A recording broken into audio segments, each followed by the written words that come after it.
Well, VAF is a company already in the market for since 1938. In the beginning we started producing milk meters for farmers, and in the 50s we also started for flow meters for gas stations. But during the decennia we more and more went into shipping.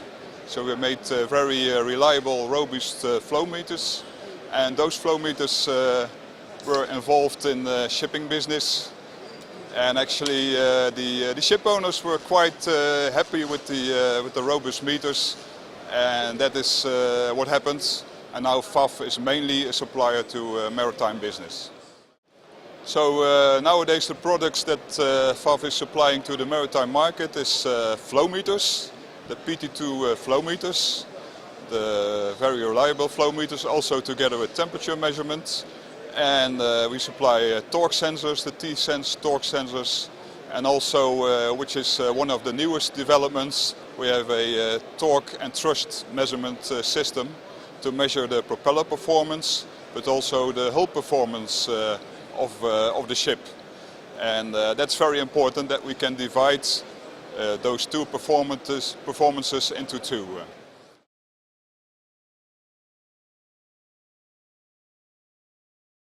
First of all, we have developed the next stage of the PEM4 monitoring system. So at the PEM4 monitoring system, that system is on board of a ship. We can connect flow meters, we can connect the torque sensors and the thrust and torque sensor. But nowadays we also can connect draft sensors, a lot of other sensors on board of the ship, and also our newest development, the viscosity 3D. So the density measurement sensor, which is very important because we also have to include the density of the fuel into our system. And when you have a manual input, then of course people can make errors, and human errors we don't like. So that's why we have now the automatic measurement of the density of the fuel.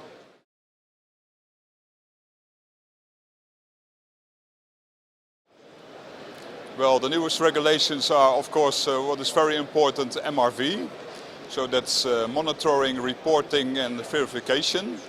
And one of the big advantages of the VAF flow meters is that by measuring the fuel consumption of the consumers on board, so that's not only the main engine, but also the gensets, boilers and any other fuel consuming equipment on board, you can measure that, and then you can directly convert it to CO2 emissions, because CO2 emissions are proportional with the fuel consumption of the equipment. And that's a very big advantage, because CO2 emissions is actually what's MRV all about. And we already are on board, the flow meters are on board.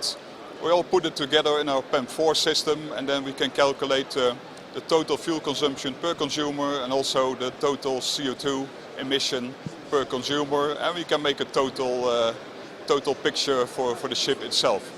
So we already are quite good prepared for MRV, and of course we have to inform the customers that they have to do that also, and they have to take care of the newest regulations.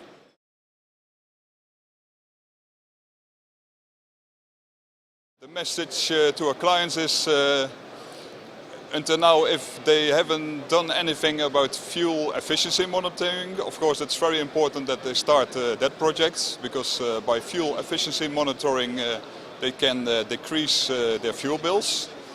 That's one part. And I know a lot of clients already started. I know that ship owners from Southern Europe already bought thousands of flow meters about 2 years ago. So they already are preparing for, let's say, or fuel efficiency, and also the next step, that's MRV. And well, I also met some clients over here at the exhibition, at SMM exhibition, and they told me, a few told me that they were not aware of MRV yet.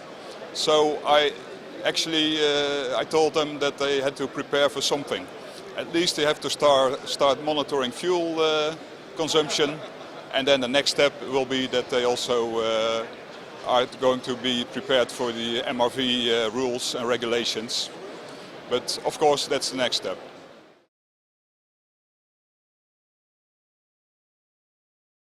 There's one more important thing for ship owners, and that's MRV regulations are coming, but EU government is having new regulations, but also IMO is thinking about regulations.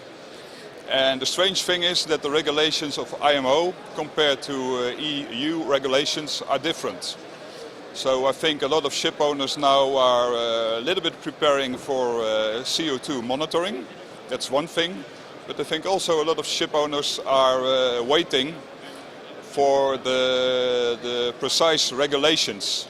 So they like to know what to do. They like to know what exactly will be the case. They like to know who will be the authorities, what they will have to do in administration.